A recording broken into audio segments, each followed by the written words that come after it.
पिता पुत्र और पवित्र आत्मा के नाम पर आमीन। 27 अगस्त शुक्रवार का दिन है। आज संत मोनिका का पर्व है।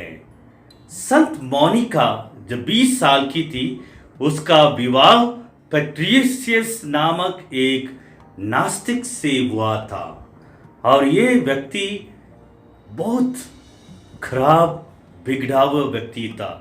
नशेबाजी और व्यभिचार भी उसने किया और नास्तिक था, ईश्वर में विश्वास नहीं करता था और उसके कारण संत मोनिका को बहुत सालों भर 20 साल तक दुख तकलीफ कठिनाइयों को सहना पड़ा और उसके बेटा अगस्तिन के कारण भी बहुत सारे दुख परेशानियां संत मोनिका को झेलना पड़ी। 33 साल उसने घुटने में प्रार्थना की, माला विनती की और ईश्वर से उसने निवेदन किया।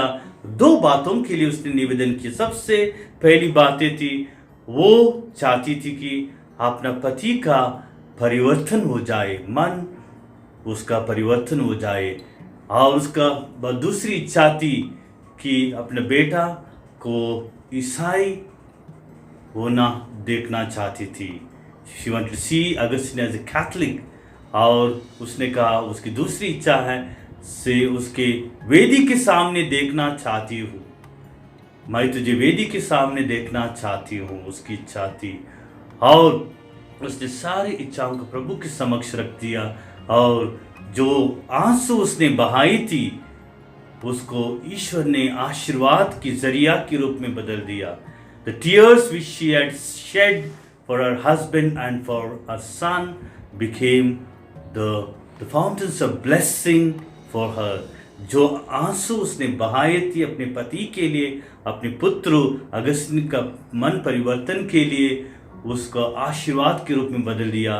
मृत्यु अवस्था में उसके पति पेट्रियस ने पश्चाताप किया, बपतिस्मा ग्रहण किया और अगस्तिन ने संत अम्ब्रोस का प्रवचन सुनते हुए और उसके जीवन में परिवर्तन आया और उसने बपतिस्मा ग्रहण किया, पुरोहित और बिशप बन गया।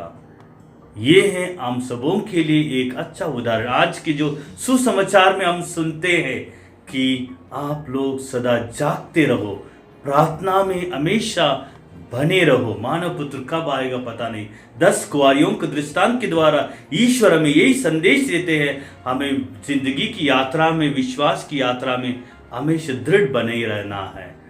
हमारे जीवन में वो तेल लेके जाना है, वो 5 जो बुद्धिमान कुंवारियों के समान, संत मोनिका के समान विश्वास की बत्ती को, दिया को हमेशा जलाए रखना है। आज हम प्रार्थना करें संत मोनिका को मध्यस्थ द्वारा, वो दुखियों को दिलासा है और परिवारों के लिए एक प्रेरणादायी संत है जो